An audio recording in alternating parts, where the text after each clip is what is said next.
전에 제가 이제 아까 담임 목사님 소개했습니다만은 저는 장성 서삼교회라고 하는 교회가 있어요. 거기서 17년간 목회하고 그리고 영광중앙교회 와서 20년을 했어요. 영광중앙교회 잘 모르시죠? 저 영광 동네에 있어요. 조그마한 동네에 있는데 그 조금 요즘에는 인기가 좀 더럽디다마는 그 전에 도지사였던 이낙연 집사님이 저희 교회 제가 전도를 하고 세례를 주고 그런데 잘 나가다가 요즘에는 조금 그럽디다. 그래서 저는 자랑스럽게 여기고 막 자랑했는데 그냥 여러분 기억하기 좋아라고 제가 얘기를 했어요. 거기서 심하면서 이 교회도 그 선교를 많이 하지만 우리도 선교한 몇 나라가 있거든요. 그래서 그 가운데 하나가 저기 중국의 권명이라고도 하고 쿤밍이라고도 해요. 거기에 이제 선교사가 있어서 이제 그 성례식을 하기 위해서 갔단 말이에요. 갔는데 집집마다 보니까 무엇이 붙어 있어. 무엇이 붙어 있느냐 하면 빨간 글씨로 써가지고 복복자 있잖아요. 안다는 거예요? 모른다는 거예요? 할렐루야 아멘은 나 안 시켜도 안 그러면 끄덕거리기는 해야 돼. 복복자가 있어요. 빨간 글자를 그리고 거꾸로 매달아 놨어요. 그래서 내가 그 선교사님한테 왜 이렇게 글자를 거꾸로 붙여놨다냐 그랬더니 왜 그랬다는 거예요? 안 사람 없으니까 다행이에요. 복이 어디서 내려온다고? 우에서 내려온다. 우에서 내려오라고 그랬대요. 그런다고 복이 오겠어요? 안 오겠어요? 그렇죠. 뭔 복이 그렇지만 많이 붙여놓지. 근데 안 내려오는데도 그래도 뭐는 원한 거예요? 복 받기를 원하시잖아요. 오늘 여러분 어떠신가요? 복을 받기 원하신가요? 네. 소리에 따라서 간절함에 따라서 다릅니다. 자, 부모가 자녀들에게 간절히 바라는 것이 뭐겠어요? 그러죠. 자녀들이 잘 먹고 잘 살고 보다도 행복하게 살았으면 이거죠. 우리 새끼들도 여기 있으니까 잘 들어요. 우리 자, 행복하게 사는 거 그 이상 뭐 돈을 잘 벌든지 못 벌든지 행복하게 살기를 바라는 것이 우리 다 같은 부모의 마음이잖아요. 그렇다면 하나님이 우리의 누구예요? 아버지죠.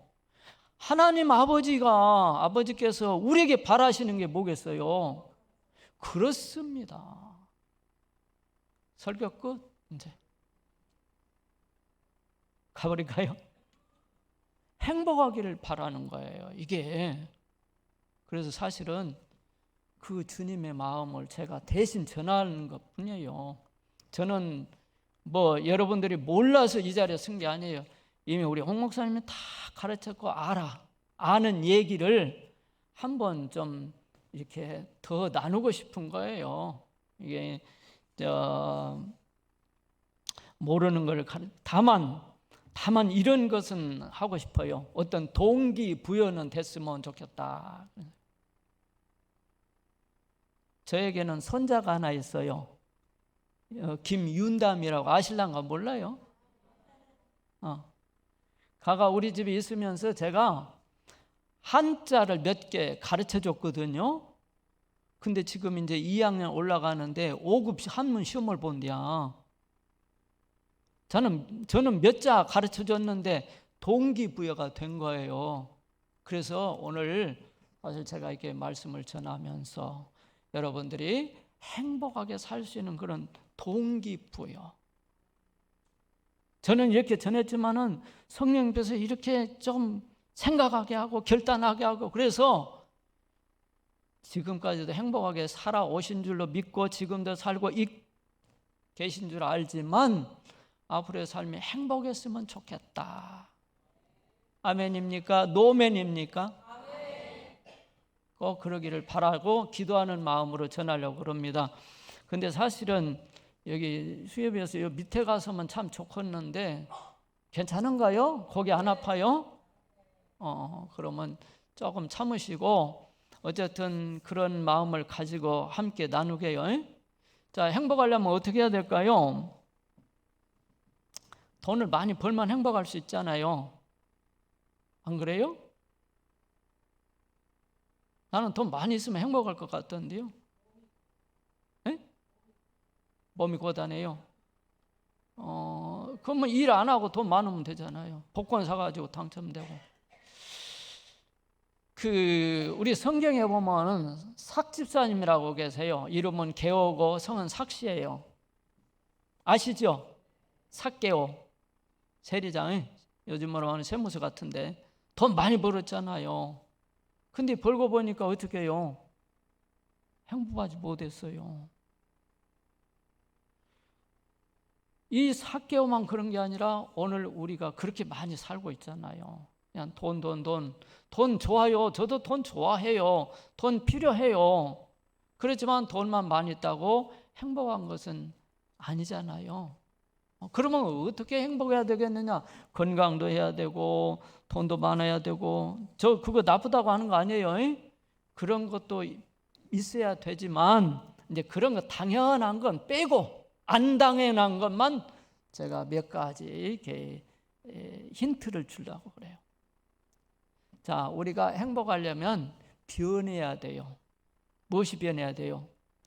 따라합시다. 보는 눈이 달라져야 된다. 보는 눈이 달라져야 돼. 아무리 좋은 환경을 만들어도 내가 보는 눈이 달라지지 않으면 행복감을 느낄 수가 없어요. 행복할 수가 없어요. 그래서 왜 그게 중요한가를 제가 몇 가지 예를 들어 말씀을 드리려고 그래요. 전에 연세대학교 가면은 김중기 박사님이라고 계세요. 무고울증자 쓰는 김중기 박사님. 그분이 그런 얘기한 걸 제가 들었어요. 연세대학교 가면 연세대학은 미션 스쿨이잖아요. 그래서 신과대학 앞에 보면은 언더우드 선교사 있잖아요. 언더우드 선교사 동상이 있어요. 딱 서 있어. 그 양반이 이제 연세대 신대를 다녔거든요. 다녔을 때 젊었을 때 다닐 때마다 그 언더우드 상 이렇게 손뻗친 이걸 보면서 그렇게 생각했대. 젊은이들이요, 다 내게로 돈을 가지고 와라. 그렇게 보였다라는 거예요. 왜 그러냐? 그때 당시는 다 어려웠잖아요. 그러니까 자기가 가정교사를 하고 막 힘들게 해서 공부를 하고 동생들을 돌보고 그래서 너무 힘들었다는 거예요. 너무 힘든 상태에서 다니면서 그 동상을 보니까 그렇게 보여지더라는 거예요. 그 동상이 젊은이들이여 돈을 가지고 와라 그렇게. 그런데 이제 자기가 교수가 되고 이렇게 다니다 보니까 그 동상이 바꿔졌겠어요? 안 바꿔졌어요? 지금도 그 모습 그대로 있어요. 근데 어떻게 보여지냐? 전에는 뭐 가지고 와라? 근데 이제는 진리를 탐구하는 자예요. 진리를 탐구하는 자예요. 다 내게로 오라. 그렇게 보여지더라는 거예요. 동상은 똑같아. 근데 무엇이 달라진 거예요? 자기 보는 시각, 안목이 바꿔지는 거예요. 안목.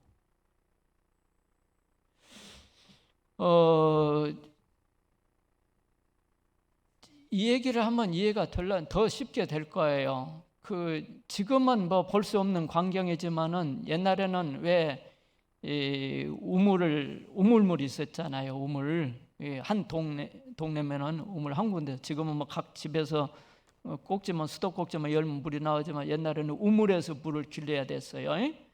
물이 깊이 있어. 물 많지 않고. 그러면 어떻게 길렀어요? 두레박으로 했잖아요. 두레박 깊은 데 줄해서. 어떤 데는 보면은 이 두 개 양쪽 끝에 두레박을 달아가지고 한 개를 내려면은 한 개가 물이 닿으면서 올라오고 또 반대로 또 하나 올라오면은 하나가 내려가고 이렇게 씻어. 그려지나요? 그림이? 양쪽 끝에다가 두레박을 달아가지고 물을 길렀단 말이에요. 이렇게. 근데 한 번은 새벽녘에 이 두레박이 대화를 나눈 거예요. A라는 두레박과 B라는 두레박이 대화를 나누는 거예요. 그 A라는 두레박이 막 불평을 하는 거예요. 뭐라고 불평하냐? 야, 나는 내 그릇이 찬 듯 싶으면은 다시 비워버리고 또 찬 듯 싶으면 또 다시 비워버리고, 그러니까 속상해서 못 살겠어요. 그 막 불평을 너는 그 불행해하는 거예요. 그러자 B라는 두레박이 그렇게 얘기해요. 너는 그렇게 생각하냐? 나는 내 두레박이 비어있는 듯 싶으면 다시 차고 또 비어있는가 싶으면 또 다시 가득 차니까 참 나는 너무너무 행복해요. 여러분, A라는 두레박과 B라는 두레박의 환경이 같아요? 같아요? 같죠? 근데 왜 하나는 행복해하고 하나는 불행해할까요? 무엇이 달라요? 그렇습니다. 관점, 보는 관점. 그래서 우리가 열심히 일하고 돈 버는 것도 중요하고 건강하게 사는 것도 중요해요. 그거 중요하지 않다는 얘기가 아니에요. 그렇지만 그것만 가지고서는 행복하지 못하더라, 그 말이에요. 어떤 형편에 있든지 내가 보는 안목, 그것이 변화지지 않으면 안 된다 하는 거예요. 자, 오늘 그 본문의 그 요한복음 3장에서도 예수님과 니고데모의 대화잖아요. 대화. 거기 보면은 뭐 어째야 하나님 나라를 본다고 그랬어요? 거듭나야 된다고 그랬잖아요. 거듭나야. 어떻게 보면 안목을 바꿔야 되는 거예요. 안목을 바꾸지 않고 우리 현대인들은 어떻습니까?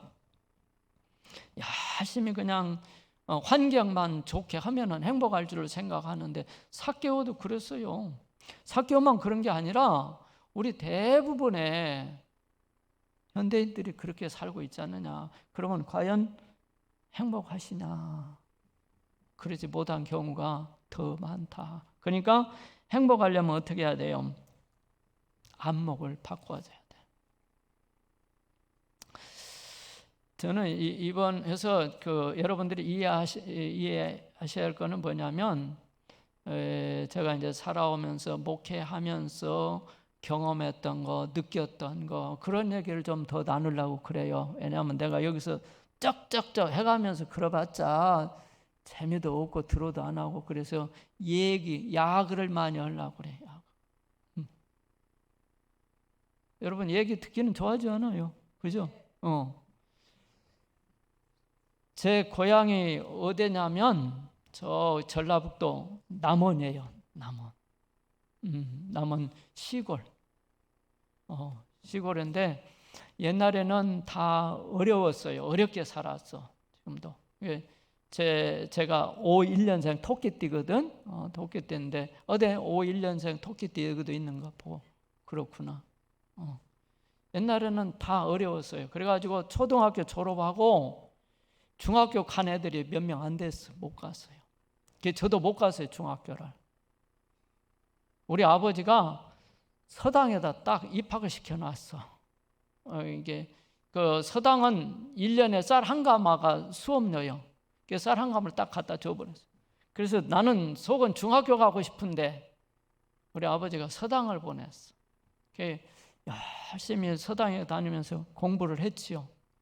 뭐 학어집도 배우고 명심보감도 배우고 사자수합도 배우고 논어도 배우고 저렇게 배우면서 어린 나이에 내가 한문만 배워서는 장래 희망이 없지 않겠느냐, 그런 생각이 들더라고요. 그래서 내가 공부를 해야 되겠다. 그리고는 서울로 갔어요. 서울로 가서 야간 중학교, 고등학교 이렇게 하면서 힘들었겠어요? 안 힘들었겠어요? 사무실에 그 심부름하면서 그렇게 공부를 했어요. 그게 그때에는 서울에 태어나서 공부만 하면 제일 좋겠어요. 왜냐하면 제가요 초등학교 때는 그 공부 욕심이 없어서 그냥 중간쯤 따라갔거든요. 근데 내가 이제 공부를 해야 되겠다 생각하니까 이제 공부가 잘 되더라고요. 근데 일한 시간 없이 공부만 하면 진짜 1등도 몇 번을 하겠어. 근데 1등을 못 나가고 10등 안에만 왔다 갔다 하는 거예요. 그래서 야, 나도 서울에서 태어나서 공부만 했으면 얼마나 좋을까, 그런 생각을 가졌거든요. 나름대로 참 애쓰게 공부를 했어요. 근데 제가 목사가 돼서 목회를 하고 보니까 그게 감사의 조건이 된 거예요. 그때 경험한 것들이 목회하는데 그렇게 큰 도움이 되는 거예요. 왜냐하면 성도님들의 경우 보면은 다 잘 사는 건 아니잖아요. 어렵고 힘든 가정이 많아요. 내가 경험했기 때문에 그 마음을 알아요. 그러니까 기도해주고 위로해주는 게 힘이 되는 거예요. 내가 그런 것도 경험 안 하고 어려운 성도들 위로하면 값싼 위로밖에 더 되겠습니까? 진심이 나눠지질 않아요. 그래서 그렇게 경험했던 것이 하나님이 이렇게 쓰시려고 미리 준비해줬구나. 그때는 몰랐어요. 이제 나중에 지나고 보니까, 하면서 보니까 그게 깨달아지더라고요. 그러니까 그게 무슨 마음이 들겠어요? 고생하고 힘들었던 것이 무슨 마음으로 바꿔진 거예요? 감사한 마음으로 바꿔져요. 행복하겠어요? 안 행복하겠어요? 제가 잘생기진 않았어도 잘생겼나요? 거짓말로라도 잘생기지는 않았어도 지금 건강에는 보이죠. 멋있게는 보이죠. 그래도 우리 사람들은 최고 미남인데 내가. 자, 그렇게 내가 살 수 있었던 것은 그게 감사함으로, 감사하면 되게 행복해지니까 그러더라고 말이에요. 행복해지니까. 제가 뭐 돈이 많아서 누구보다 많이 출세하고 성공해서가 아니고 그저 주시는 은혜가 감사하니까 행복해지니까 그것이 얼굴은 마음에 뭐이다? 거울. 자, 그러니까 우리가 행복해지려면 부지런히 살고 돈도 잘 벌고 그래야 되지만 그것보다도 더 중요한 거는 보는 안목을 바꿔야 되겠더라. 그리고 그 안목을 바꾸려면은 우리가 거듭나야 돼. 그냥 이 안경만 쓴다고 바꿔지는 게 아니에요. 거듭나야 돼. 그래서 예수님이 이 말씀하신 의미가 거기 있는 거예요. 다시 태어나야, 거듭나야 네가 하나님 나라를 볼 수 있다. 천국의 삶이 어떤 것이란가를 맛보게 된다, 그 말이에요. 그러니까 니고데모 잘 안 돌아가네. 니고데모라는 사람이 뭐라 그랬어요? 내가 어떻게 늙었는데 또 다시 들어갈 수 있냐고. 그런 뜻이 아니잖아요. 그게 바로 이 안목이 바꿔져야 된다, 거듭나야 된다. 근데 이렇게 이론적으로는 알아도 그게 또 쉽지 않은 데 있어요. 이론적으로 여러분 몰라서 그러겠습니까? 다 알아도 안 돼. 그럼 어떻게 해야 되냐? 거듭나려면, 안목을 바꾸려면 어떻게 해야 되냐? 자기를 버려야 돼요. 자기를 부인해야 돼. 자기를 부인하고 그 부인한 데다가 성령의 충만함을 가져야 돼요. 그래서 예수님이 말씀했잖아요. 직접 나를 따라하고 싶냐? 그러면 먼저 뭐 되라고? 자기를 부인하라. 이 불교 같은 경우는 제가 타종교를 비하하려고 하는 건 아니고, 불교에서는요 성불한다는 것을, 자기를 비우는 것을 성불한다고 그래요. 근데 여러분, 무념무상 자기를 비운다는 게 어떻게 쉽습니까? 더 어렵죠. 자기를 비우고 거기다가 뭔가를 채워야지, 비우기만 하면은 해결이 안 되는 거예요. 그래서 예수님이 자기를 부인하라, 자기를 비우라, 그리고 거기다가 뭘로? 성령의 충만함을 받아라. 술 취하지 말고, 뭐 하지 말고, 술 취하지 말고 성령에 충만해라. 성령 충만을 받아라 그랬습니다. 그러니까 문제는 어디가 있는 거예요? 이제 성령의 충만함을 받아야 되는 거예요. 사랑하는 여러분 어떻게 우리 함께 다 성령 충만함을 받기를 원하십니까? 꼭 그러시기를 바랍니다. 저는요 여기 초청을 받고 그런 마음으로 왔어요. 여러분 가운데 단 한 분만이라도 전한 말씀이 3일 동안에 전해진 이 말씀이 한 말씀이라도 들려지기만 한다면 놀라운 역사가 일어날 거라고. 욕심은 다 그러기를 바라지만 여러분 가운데 단 한 분이라도 그 주인공이 누가 됐으면 좋겠어요? 누가 되기를 바랍니까?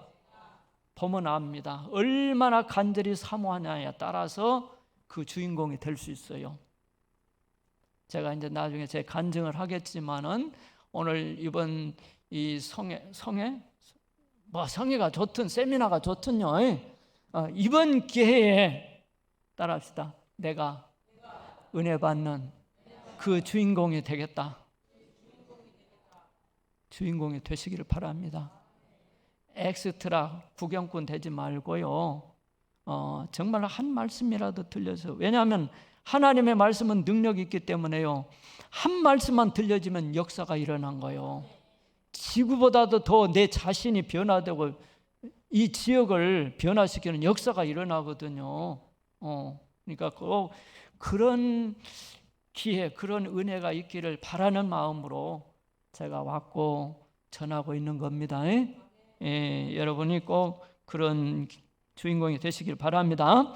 자, 자기를 부인하고 성령을 충만함을 받으면 변화가 돼요. 보는 눈이 달라지게 돼요. 그러니까 문제는 어떻게 해야 되겠어요? 성령의 충만함을 받아야 돼요. 어떻게 해야 성령의 충만함을 받을 수 있을까요? 이제 성경에서도 여러 가지 방법들을 제시를 해줬고 또 실제적으로 제가 목회하면서 신앙생활하면서 경험한 것들. 자, 먼저 성령의 충만함을 받으려면 뭐 해야 돼요? 하나님의 말씀을 들어야 돼요. 하나님의 말씀을 들어야 돼요. 왜냐? 믿음은 어디서 나와요? 들으면서 생기는 거예요. 그러니까 하나님의 말씀을 듣는 거는 어떤 의미에서는 의식화 작업인 거예요. 의식화 작업. 뭐든지 들어야 알아야 양심도 생기고 믿음도 생기는 것이지 하나님의 말씀을 모르면은 생각할 줄도 몰라요. 그래서 하나님의 말씀은 의식화 작업인 거예요. 생각을 많이 이렇게 개선시키는 거다. 사도행전 2장 37절 가만히 있어봐. 이렇게 성경 안 찾아봐도 되겠습니까? 아니면 한 번씩 하나씩 찾아볼까요? 여기 보입니까? 사도행전 2장 37절 한번 봅시다. 시작.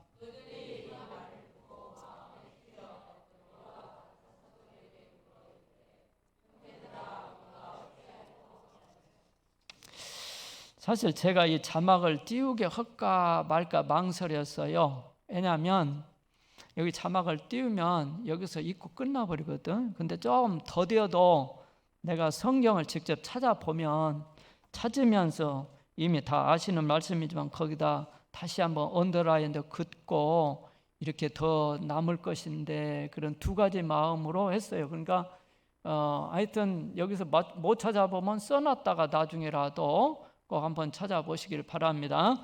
무슨 대목입니까?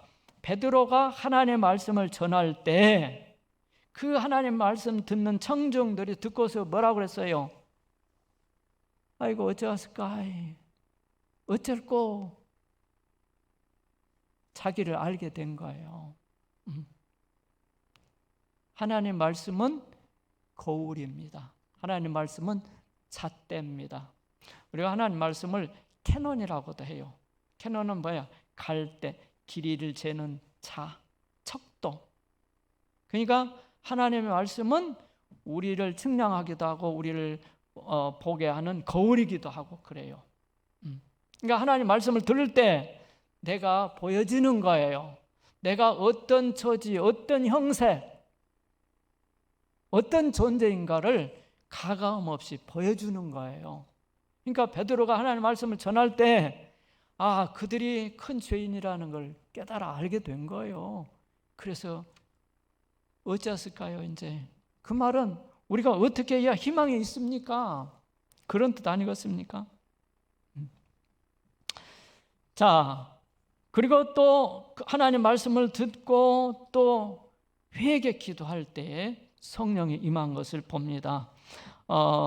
예를 들면은 그 사도행전 2장 보면은 오순절 사건들 있잖아요. 오순절 사건. 그 전에는 성령이 있는 줄도 몰랐잖아요. 예수님이 부활 승천하시면서 그랬잖아요. 너희들은 예루살렘을 떠나지 마라. 몇 날이 못 되어서 성령이 임할 것을 말씀해 주셨잖아요. 그래서 오순절 날 함께 기도할 때 그곳에 성령이 임하게 됐잖아요. 그래서 그때부터 그 제자들이 달라지게 된 거예요. 성령이 임하게 되자 달라지게 된 거예요. 여러분, 성령의 충만을 받게 되면 무엇이 달라지느냐? 첫째는 구원의 확신이 들어요. 나 이제 예수 믿고 구원받았다는 확신이 든 거예요. 그 전에는 말씀을 듣고 알기는 알아요. 예수 믿으면 죄사함을 받고 우리가 하나님 나라에 간다, 이런 걸 알아요. 근데 믿어져요, 안 믿어져요? 솔직히 말합시다. 솔직히 해봅시다. 믿어지던가요, 안 믿어지던가요? 아무리 아멘 해더라도 반신반의해져. 그런 것 같기도 하고 안 그런 것 같기도 하고 돌아서면 또 의심되고 그래. 근데 성령의 충만을 받게 되면 그게 믿어지는 거예요. 이제 나는 구원받았구나, 할렐루야 하면서 이게 엄청난 기적입니다. 분명히 하나님은 약속하신 대로 말씀대로 믿으면 구원을 받습니다. 근데 문제는 내가 안 믿어지는 거예요. 그게 확신이 안 되는 거예요.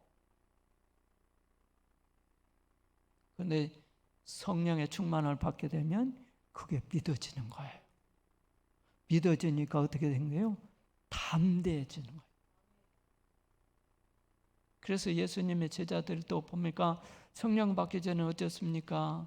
약속도 했습니다. 베드로 같은 경우는 주님 절대로 죽어도 부인하지 않겠습니다. 그렇게 걱정했던 베드로가 예수님을 모른다고 부인했어요. 몇 번이나? 3번이나. 그것도 못하면서 저주하면서. 그랬던 그가 성령의 충만을 받고 이제는 담대하게 많은 사람들 앞에서 말씀을 전하는 거예요. 전에는 혹 이론적으로 머리로 전했다면 이제는 가슴으로 확신 있게 전하는 거예요. 여러분, 물건을 파는 사람도요, 확신을 갖고 팔 때 소비자가 그걸 사게 되는 거예요. 이거 참 예쁘지요? 한번 써보세요. 사람들이 참 좋다고 헙디다 그런 것 갖고 내가 써보니까 너무너무 좋습니다. 그랬을 때 어떤 것이 더 관심이, 구매력이 생겼어요? 우리가 하나님의 말씀 전할 때에도 다 경험할 수는 없어요. 그래서 때로는 간접 경험하는 것도 전하기도 해요. 그 얘기는 뭐냐면은 나와 같은 상황에서도 그런 은혜를 받을 수 있구나, 공감대를 주고 확신을 주기 때문에. 그래서 우리가 말씀을 전할 때에도 다 경험할 수는 없지만 내가 경험한 바를 전할 때 공감이 되고, 할렐루야, 확신이 되고 그러는 거예요. 그러니까 베드로가 자기가 이제 그런 성령의 충만을 받고 말씀을 담대하게 전하자 그렇게 회개 역사가 일어난 거예요. 우리가 어떻게 하면 좋겠냐. 그렇게 변해지더라. 겁쟁이 베드로도 담대하게 해지더라. 왜 담대해져요?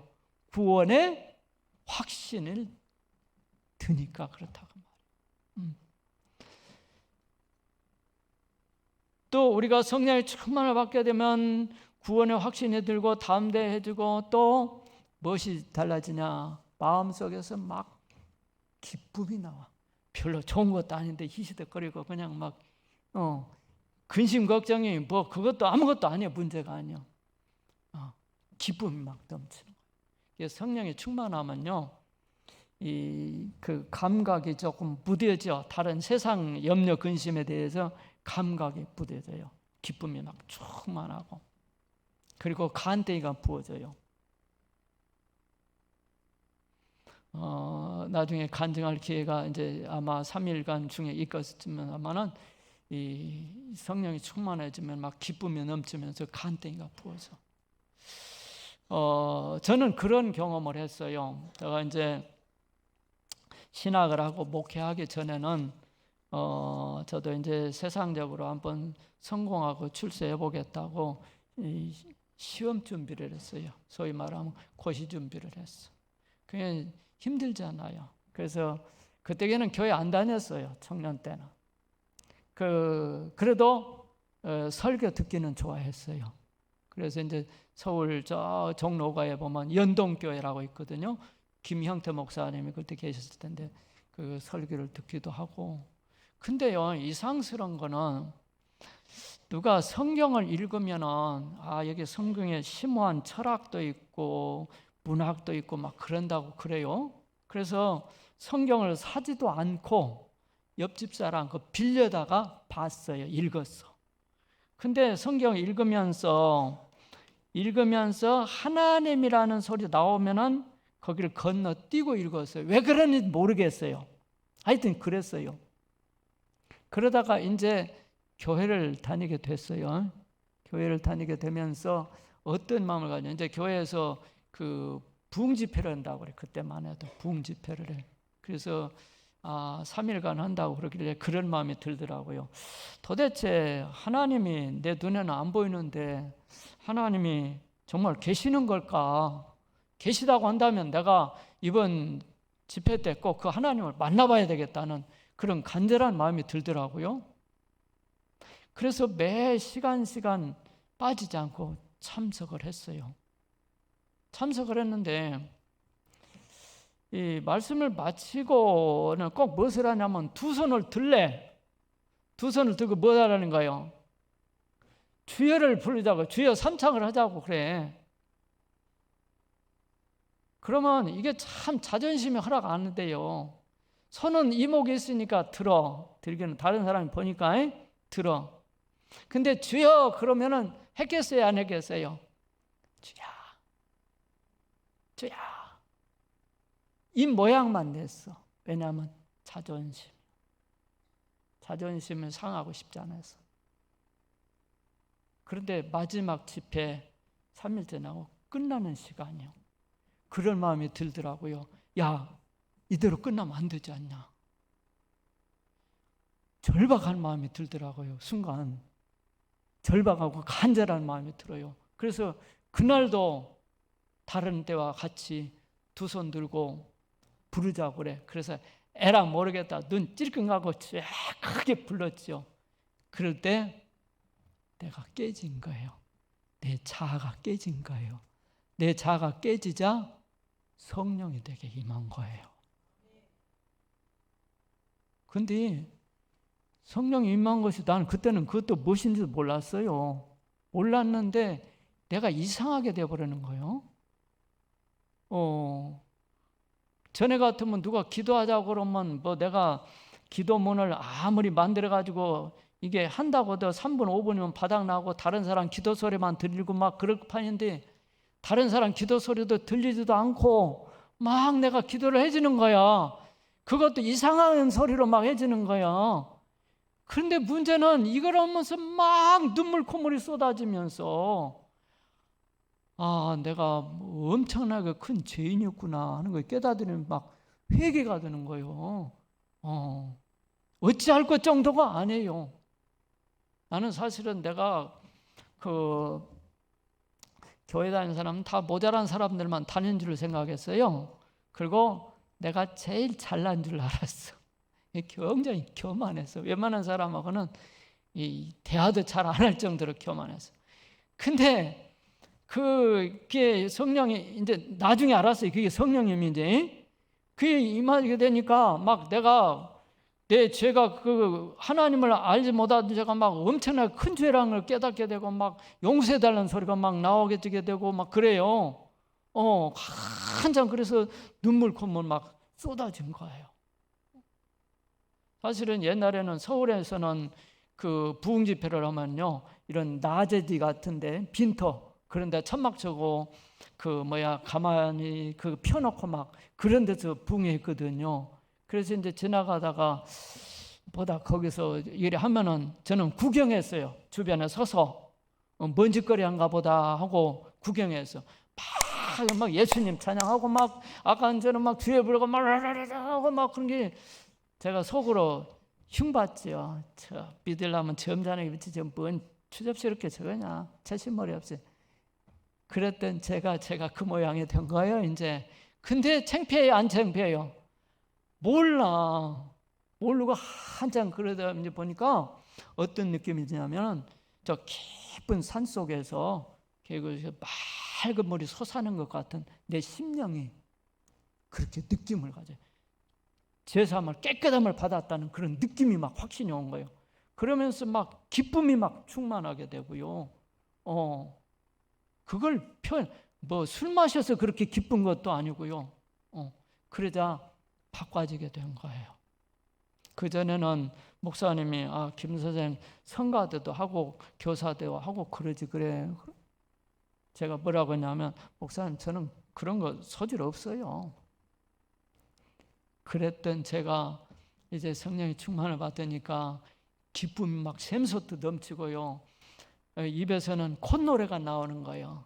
옛날 유행가 가사가 나온 게 아니라 나도 모르는 노래를 만들어낸 거예요. 찬송가도 아니요. 제가 만들어낸 찬송가요. 한번 들어볼래요? 아무도 몰라. 나만 알아 지금. 그때 신앙 초보자 서지 집사도 되기 이전에 그 은혜 받고 흥얼거렸던 찬송 1절만 2절은 생각도 안 나요. 안 부르니까. 왜 이렇게 내 마음이 기쁨으로 충만할까? 나 이제 주님 믿고 주님을 따르리라. 이 세상의 모든 것이 주님에게 있으니 나 이제 모든 것을 주님에게 구하리라. 내 신앙 고백이 나오게 된 거예요. 모든 것이 주님께 있다는 게 확신이 되고 내가 기도하기만 하면 이제 이루어질 것 같은 확신이 드니까 어째요? 아파도 걱정이 없을 것 같고 담대하게 되는 거예요. 그 찬양 굉장히 중요한 건데 은혜가 안 되는가? 예? 한 번 더 해요? 앵콜을 해야 내가 하지. 앵콜도 안 하는데 뭐 아니야. 나도 옆구리 찔려서는 잘 안 받을 것이야. 그때는 이게 막 늘 흥얼거려지는 거예요. 그게 뭐예요? 기쁨이 있으니까. 슬프면 탄식이 나오지만 기쁨이 있으니까 막 노래가 나오는 거예요. 찬송가 찾아봐도 그 노래 없어요. 나 혼자만 불렀던 그 찬양가이기 때문에. 자, 그러니까 어쩝니까? 기쁨이 있으니까 모든 것이 감사하겠어요? 불평스럽겠어요? 감사하지요. 감사해. 그래서 제가 이제 은혜 받고 집에 와서는 이제 아까 목사님이 교사 성가대 해라고도 내가 사양했다고 했잖아요. 근데 그 은혜를 받고 보니까요, 내가 그게 얼마나 몰라서 그랬던가. 그래서 이제 그 기도를 하는데요, 한 700~800명이 모여서 집회를 했어요. 한참 기도를 하는데 그래도 마음속에 내가 이 정도에서 절제를 해야 되겠다 하고 보니까 오후 3시, 12시부터 했는데 3시거든 말이에요. 근데 700~800명 중에 몇 명이나 있겠어요? 나 혼자 그러고 있더라고. 그때 하나님이 나를 지목하신 거예요. 그래서 그때부터 이 사찰 집사님 막 청소하는 것도 같이 막 빗자루도 걸려주면서 하고, 그때부터 막 이제 새벽 기도, 막 철야 기도. 그러니까 그전에는 아까 내가 성경 읽을 때 하나님도 건너뛰었다고 그랬잖아요. 성경이 막 줄줄줄 읽어지는 거야. 다 그냥 성경 보통 읽고 나면 뒤에 잊어버리잖아요. 근데 그러잖아요. 막 줄줄 읽어버려. 그래갖고 신앙이 급성장한 거예요. 그래갖고 이제 집에로 왔는데, 제가 이제 그때 형님하고 살았어요. 울산에서 형님하고 살았는데, 밥을 먹어야 되는데 도저히 감사하지 않고는 먹을 수가 없더라고. 그래서 내가 형님에게 그런 얘기를 했어요. 내가 전에 경험한 바가 있었기 때문에, 전에 고시 준비하면서 이 고시생들하고 같이 밥을 먹으면 그 어떤 사람은 교회 다녔던가 꼭 같이 겸상해서 기도를 하고 있어. 그러면 조금 거시기 하더라고. 그래서 그 생각이 나서 내가 형님한테, 내가 이러고 보니까 이제 도저히 감사기도 하지 않고는 먹지를 못하겠습니다. 이해하십시오. 그랬더니 네가 좀 그러면 어떡하냐 해야지. 그때부터 감사가 되게 되고. 그러니까 행복하겠어요? 안 행복하겠어요? 여러분, 중요한 것은요, 행복은 감사한 만큼 행복해지게 되는 거예요. 그래서 따라합시다. 행복은 감사와 비례적이다. 많이 감사하면 많이 행복해지게 되고. 할렐루야. 그래서 모든 것이 감사하려면 무엇이 바꿔져야 돼요? 성령의 충만함을 받아야 돼. 또 성령의 그게 성령 충만함을 받게 되니까 뭡니까? 가치관, 인생을 사는 가치관과 목표가 달라져. 전에는 예외 없이 저도 사회적으로 성공하고 출세하고 싶었는데 이제 그게 아닌 것 같아. 그래서 방향을 바꿔가지고 이 목회를 하게 된 거지요. 여러분, 그 사마리아 여인도 예수님과 만나고부터 방향이 바꿔졌잖아요. 그렇듯이 오늘 여러분 가운데도 뭐 지금 잘 살아오고 계신 분도 있지만은 우리가 삭개오처럼 인생 목표를 살고 불행하게 사는 경우가 얼마나 많습니까? 그래서 그러기 위해서는 우리가 내 자신을 비우고 성령의 충만을 받아서 그렇게 변화될 수 있기를 바랍니다. 안목이 바꿔지시기 바랍니다. 어떤 가치관과 목표가 달라지시기 바랍니다. 또 우리가 행복하게 살려면은 어째요? 무엇이 있어야 되냐요? 나갑시다. 소망이 있어야 행복할 수 있어요. 오늘 내가 아무리 힘들고 어려운 가운데 있어도 근데 말 몇 마디 안 했는데 벌써 저렇게 돼버렸네, 시간이. 어떨까? 그러면 시간 되면 끝하고 내려와도 되겠죠? 저는 원래 명설교가입니다. 왜냐하면 설교를 25분 이상 안 해요, 교회에서. 근데 몇 마디도 안 했는데 벌써 저렇게 가버렸으니 자, 어쨌든 행복하게 살려면 무엇이 있어야 된다고요? 소망이 있어야 돼. 소망.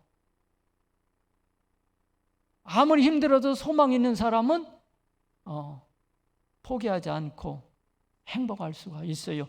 그러니까 바꿔 말하면 이 인생은 소망과 함께 살고 소망이 없으면 살았어도 죽어있는 사람과 마찬가지다, 이렇게 말할 수 있겠죠.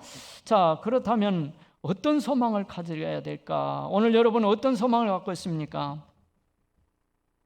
다 나름대로 소망 있죠?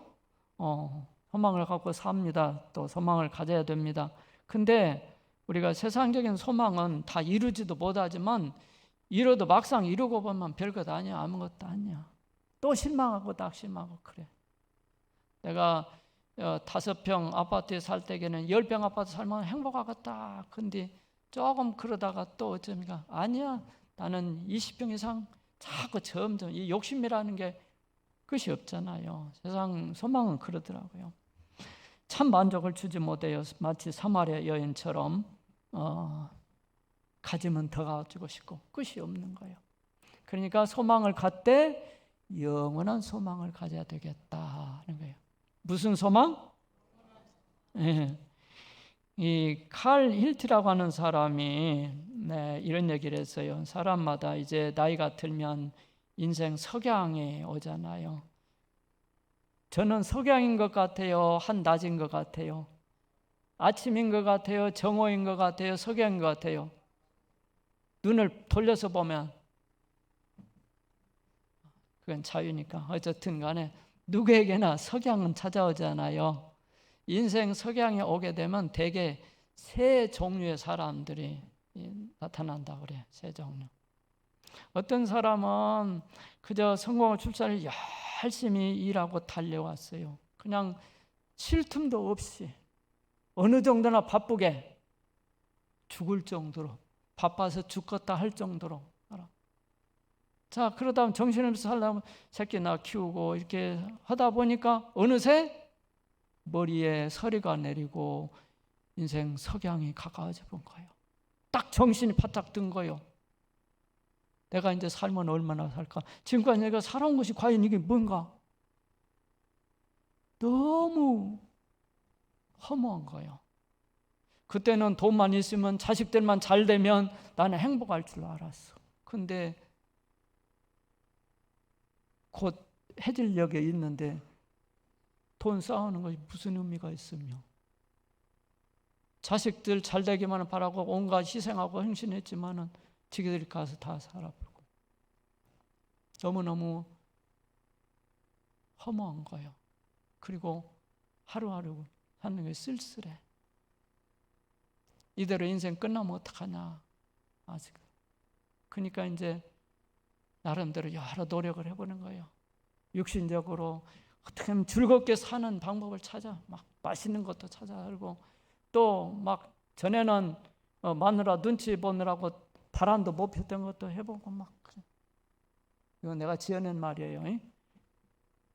자, 하여튼 육신적으로 이렇게 즐겁게 살아보려고 이렇게 노역에 빠지는 거예요.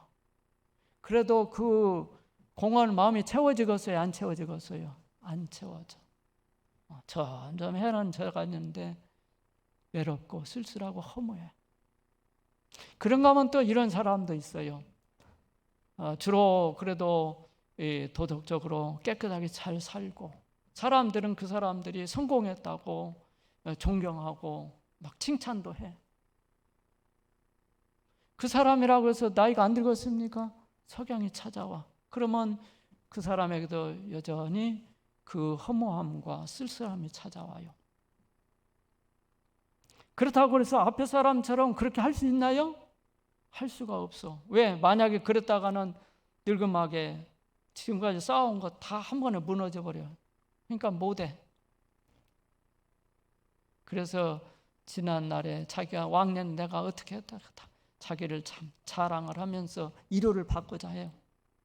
그래서 선의의 이선적인 삶을 살 수밖에 없어. 속으로는 쓸쓸하고 외롭고 공허하지만 겉으로 안 그런 척하고 사는 거예요.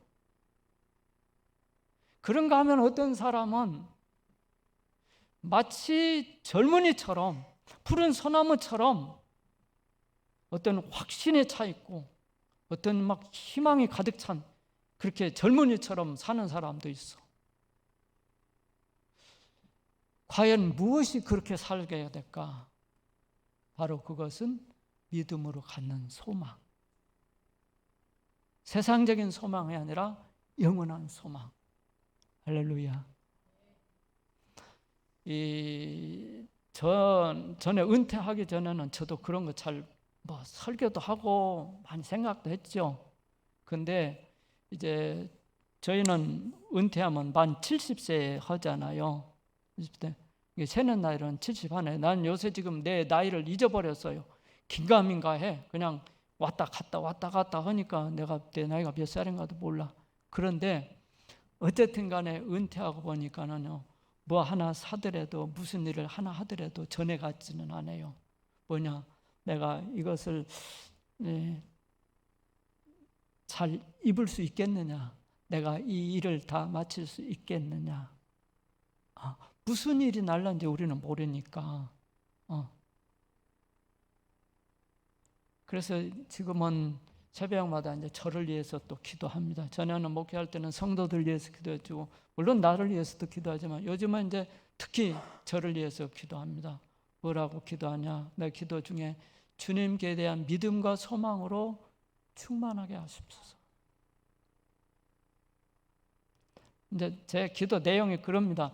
이 죄인을 자녀 삼으시고 구원해 주신 것도 감사한데 하나님의 거룩한 사역에 쓰게 하시고 은혜 중에 마치게 하시니 감사합니다.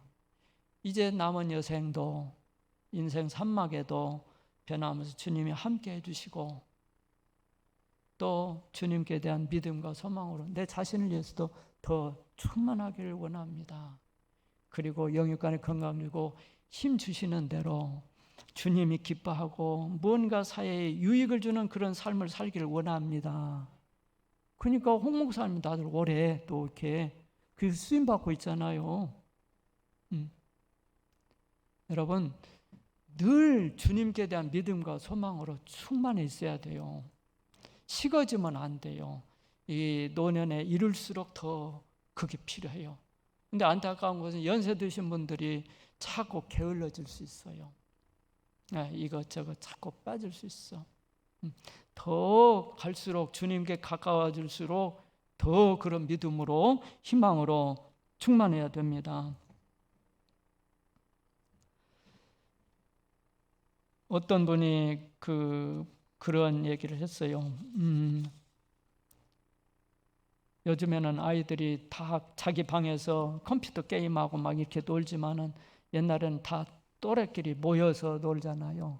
추운 겨울날 아이들이 막 놀다가 이제 석양에 지니까 그늘이 지잖아요. 그래서 아직 해가 남아있는 양지 쪽에 막 달려가서 자리를 잡는 거야. 이제 제일 먼저 달려온 아이가 제일 좋은 자리를 잡아가지고 여기는 내 자리. 또 다음에 달려온 아이는 그만큼 안 좋아도 그 중에서 제일 좋은 자리를 잡아서 여기는 내 자리. 달려온 순서대로 자리를 잡는 거예요. 맨 나중에 달려온 아이는 좋은 자리가 있어요, 없어요? 변두리라도 있으면서 나는 그러면 여기라도 있어야 되겠다 하고 각각 자리를 잡아요. 근데 저녁 해가 길어요, 짧아요? 금방 져버려. 자, 해가 지면 어떻게 해야 돼요? 해가 지면 어떻게 합니까? 집으로 가야죠. 집으로 가야 돼. 좋은 자리였든 나쁜 자리였든 다 어째요? 어쩌고 놓고 가야 돼요. 그래서 파스칼은 그렇게 말했어요. 우리 인간이 무언가를 소유한다는 건 다 그거 마찬가지다. 강남에 살든 어디에 살든 잠깐 있다가 머물다 가는 곳이다. 그런데 더 중요한 건 여러분, 자, 해는 석양에 지죠. 저기 목포 저기 앞에 바다로 여기 넘어가나요? 그죠? 가고 있어요.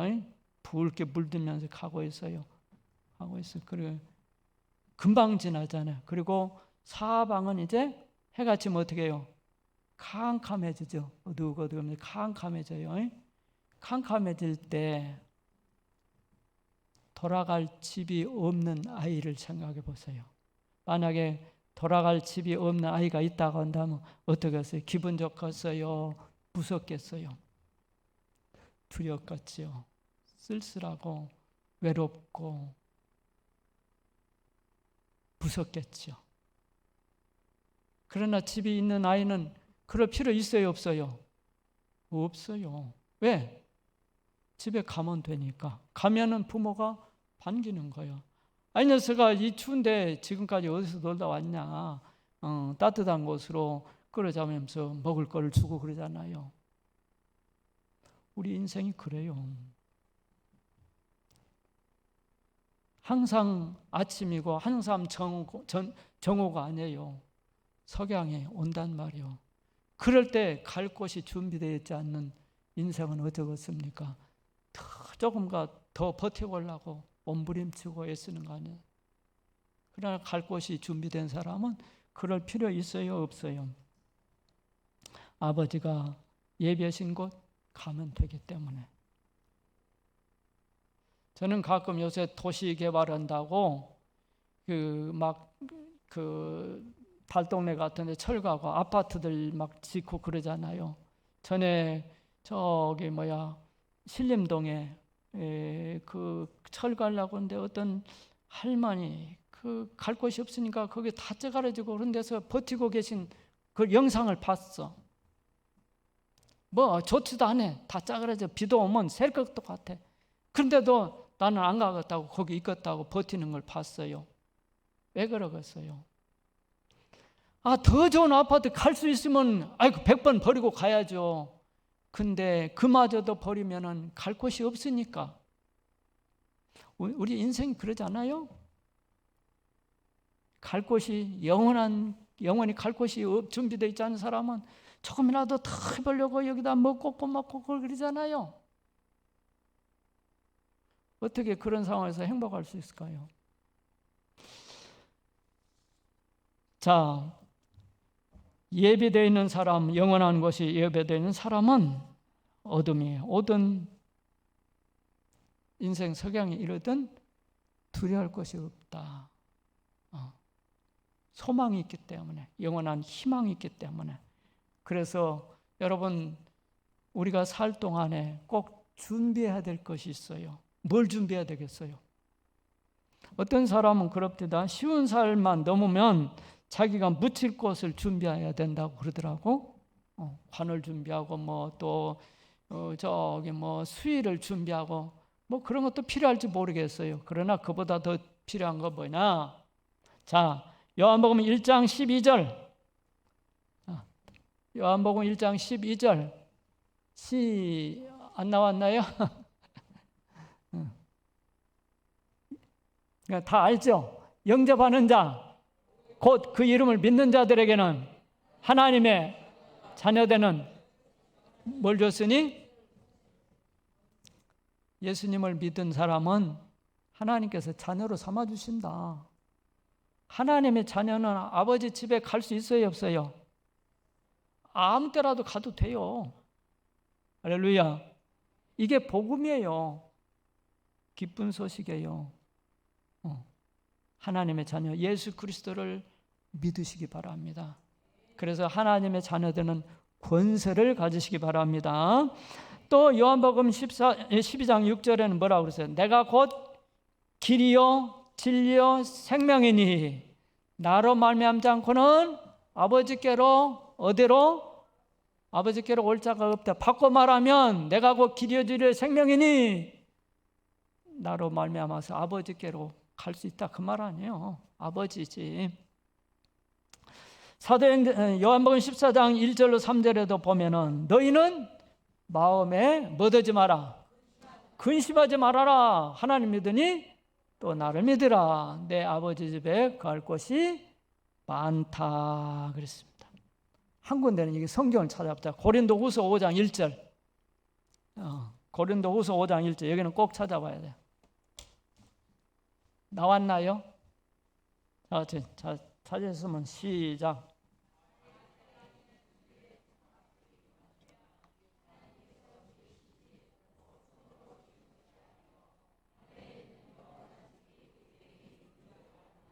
네, 거기 보니까 두 집이 나오죠. 두 집.